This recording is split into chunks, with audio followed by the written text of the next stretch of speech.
ಬಜ್ಪೆ ಕಿನ್ನಿ ಪದವಿನಲ್ಲಿ ನಡೆದ ಹಿಂದೂ ಕಾರ್ಯಕರ್ತ ಸುಹಾಸ್ ಶೆಟ್ಟಿ ಕೊಲೆ ಪ್ರಕರಣಕ್ಕೆ ಸಂಬಂಧಿಸಿದಂತೆ ಪೊಲೀಸರು 8 ಮಂದಿ ಆರೋಪಿಗಳನ್ನು ಬಂಧಿಸಿದ್ದಾರೆ. ಬಜಪೆ ಶಾಂತಿಗುಡ್ಡೆಯ ಅಬ್ದುಲ್ ಸಫಾನ್, ನಿಯಾಜ್, ಮಹಮ್ಮದ್ ಮುಸಾಮಿರ್, ಸುರತ್ಕಲ್ನ ಬಾಳ ನಿವಾಸಿಗಳಾದ ಕಲಂದರ್ ಶಾಫಿ, ಆದಿಲ್ ಮೆಹರೂಫ್, ಕಳಸ ಮಾವಿನಕೆರೆಯ ನಾಗರಾಜ್, ಜೋಕಟ್ಟೆ ನಿವಾಸಿ ಮೊಹಮ್ಮದ್ ರಿಜ್ವಾನ್, ಕಳಸ ರುದ್ರಪಾದ ನಿವಾಸಿ ರಂಜಿತ್ ಬಂಧಿತರು. ಸುದ್ದಿಗೋಷ್ಠಿಯಲ್ಲಿ ಮಾಹಿತಿ ನೀಡಿದ ನಗರ ಪೊಲೀಸ್ ಕಮಿಷನರ್ ಅನುಪಮ್ ಅಗರ್ವಾಲ್, ಸುಹಾಸ್ ಶೆಟ್ಟಿ ಹತ್ಯೆ ಪ್ರಕರಣದಲ್ಲಿ 8 ಆರೋಪಿಗಳನ್ನು ಬಂಧಿಸಲಾಗಿದೆ. ಸಫ್ವಾನ್ ಪ್ರಮುಖ ಆರೋಪಿ. 2023ರಲ್ಲಿ ಅಬ್ದುಲ್ ಸಫ್ವಾನ್ ಮೇಲೆ ಮಾರಣಾಂತಿಕ ಹಲ್ಲೆ ಆಗಿತ್ತು. ಸಫ್ವಾನ್ಗೆ ಸುಹಾಸ್ ಶೆಟ್ಟಿ ಕೊಲೆ ಮಾಡುವ ಆತಂಕ ಇತ್ತು. ಹಾಗಾಗಿ ಸುಹಾಸ್ ಶೆಟ್ಟಿಯನ್ನ ಕೊಲೆ ಮಾಡಲು ತೀರ್ಮಾನಿಸಿದರು. ಅದಕ್ಕಾಗಿ ಫಾಜಿಲ್ ತಮ್ಮನನ್ನ ಸಂಪರ್ಕಿಸಿ ಕೊಲೆ ಮಾಡಲು ತೀರ್ಮಾನಿಸಿದ್ದರು ಎಂದು ಹೇಳಿದ್ದಾರೆ.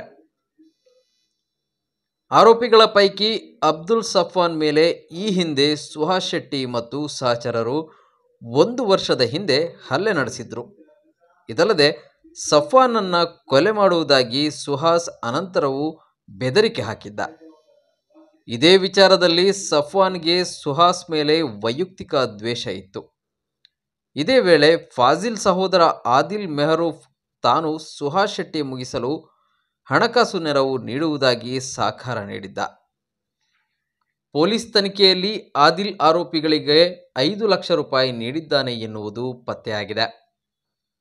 ಫಾಜಿಲ್ ಕೊಲೆಗೆ ಪ್ರತೀಕಾರ ಮತ್ತು ತನ್ನ ವೈಯಕ್ತಿಕ ದ್ವೇಷದಿಂದ ಅಬ್ದುಲ್ ಸಫ್ವಾನ್ ತನ್ನ ಸಂಗಡಿಗರ ಜೊತೆ ಸೇರಿ ಕೃತ್ಯ ಎಸಗಿದ್ದಾನೆ. ಇದಕ್ಕೆ ಚಿಕ್ಕಮಗಳೂರು ಜಿಲ್ಲೆಯ ಕಳಸ ಮೂಲದ ನಾಗರಾಜ್ ಮತ್ತು ರಂಜಿತ್ ಸಹಕಾರ ನೀಡಿದ್ದಾರೆ. ಸದ್ಯಕ್ಕೆ ಕೃತ್ಯ ಎಸಗಿದ ಮತ್ತು ಸುಪಾರಿ ನೀಡಿದ ಒಟ್ಟು 8 ಮಂದಿಯನ್ನ ಮಂಗಳೂರು ಸಿಸಿಬಿ ಎಸಿಪಿ ಮತ್ತು ಉತ್ತರ ವಿಭಾಗದ ಎಸಿಪಿ ನೇತೃತ್ವದ ಪೊಲೀಸರು ಬಂಧನ ಮಾಡಿದ್ದಾರೆ. ಗೃಹ ಸಚಿವ ಪರಮೇಶ್ವರ್ ಮತ್ತು ಪೊಲೀಸ್ ಕಮಿಷನರ್ ಅನುಪಮ್ ಅಗರ್ವಾಲ್ ಆರೋಪಿಗಳ ಬಂಧನದ ಬಗ್ಗೆ ಮಾಹಿತಿ ನೀಡಿದ್ದಾರೆ. ಈಗಾಗಲೇ ತಮ್ಮೆಲ್ಲರಿಗೂ ಗೊತ್ತಿರೋ ಹಾಗೆ 1-2 ವಿಡಿಯೋಗಳು ವೈರಲ್ ಆಗಿತ್ತು. ಅದರಲ್ಲಿ ಆರೋಪಿಗಳು ಸುಹಾಸ್ ಶೆಟ್ಟಿ ಮೇಲೆ ಮಾರಣಾಂತಿಕ ಹಲ್ಲೆ ಮಾಡ್ತಾ ಇದ್ರು. ಸೊ ಆ ವಿಡಿಯೋಗಳದ್ದು ನಾವು ಫೊರೆನ್ಸಿಕ್ ಅನಾಲಿಸಿಸ್ ಮಾಡಿ ಅದರಲ್ಲಿ ಯಾರ್ಯಾರು ವಿಸಿಬಲ್ ಇದ್ರು ಅವ್ರದ್ದು ಹೆಸರುಗಳು ಐಡೆಂಟಿಫೈ ಮಾಡಿದ್ವಿ.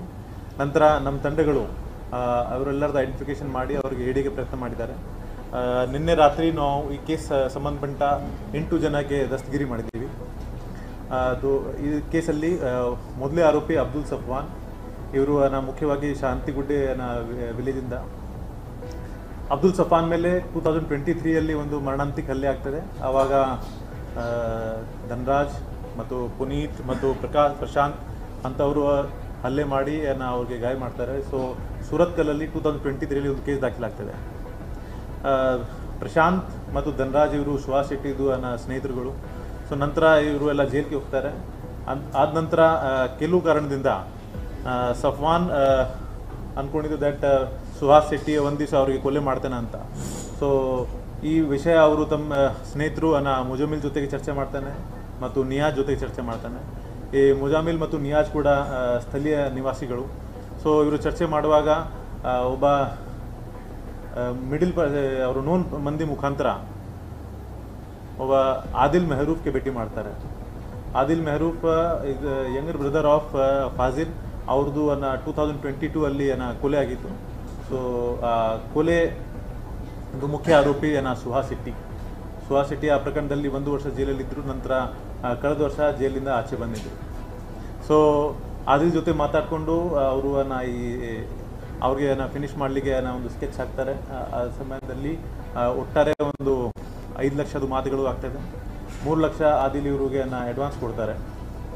ನಂತರ ಇವರು ತಮ್ಮ ಟೀಮ್ ಫಾರ್ಮೇಷನ್ ಸ್ಟಾರ್ಟ್ ಮಾಡ್ತಾರೆ. ಅದರಲ್ಲಿ ಮುಖ್ಯವಾಗಿ ಅಬ್ದುಲ್ ಸಫ್ವಾನ್, ಮೊಹಮ್ಮದ್ ನಿಯಾಜ್, ಮೊಹಮ್ಮದ್ ಮುಜಾಮಿಲ್ ಮತ್ತು ಕಲಂದರ್ ಶಫಿ ಮತ್ತು ನಿಯಾಜ್ದು ಇಬ್ಬರು ಸ್ನೇಹಿತರುಗಳು ಕಳಸ ಚಿಕ್ಕಮಗಳೂರಲ್ಲಿ ವಾಸ ಮಾಡ್ತಾಯಿದ್ರು. ರಂಜಿತ್ ಮತ್ತು ನಾಗರಾಜ್ ಅವರಿಗೆ ಕೂಡ ಅವರು ಕರೀತಾರೆ. 15 ದಿವಸ ಹಿಂದೆ ನಾಗರಾಜ್ ಮತ್ತು ರಂಜಿತ್ ಕೂಡ ಬಂದು ಸಫ್ವಾನ್ ಮನೆಯಲ್ಲಿ ವಾಸ ಮಾಡಿದ್ದಾರೆ.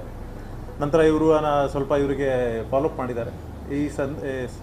ಈ ಕೃತ್ಯದಲ್ಲಿ ಅವರಿಗೆ ಮತ್ತೊಮ್ಮೆ ಸರಿ ರಿಜ್ವಾನಿಂದ ಕೂಡ ಸಹಯೋಗ ಸಿಕ್ಕಿದೆ ಮತ್ತು ಕೆಲವರು ಅವ್ರಿಗೆ ಇನ್ಫಾರ್ಮೇಷನ್ ಕೊಟ್ಟಿದ್ದಾರೆ ಅವ್ರದ್ದು ಮೂಮೆಂಟ್ ಬಗ್ಗೆ.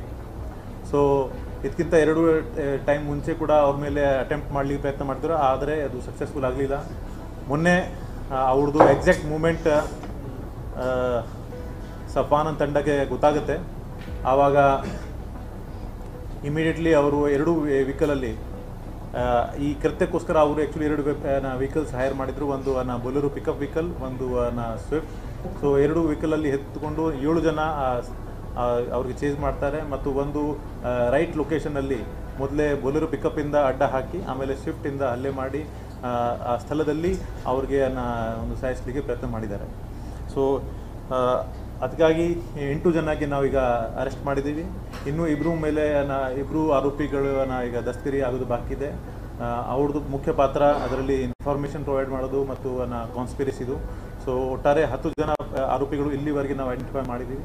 ಮುಂದಿನ ತನಿಖೆ ಈಗ ಕಂಟಿನ್ಯೂ ಆಗ್ತಾ ಇದೆ.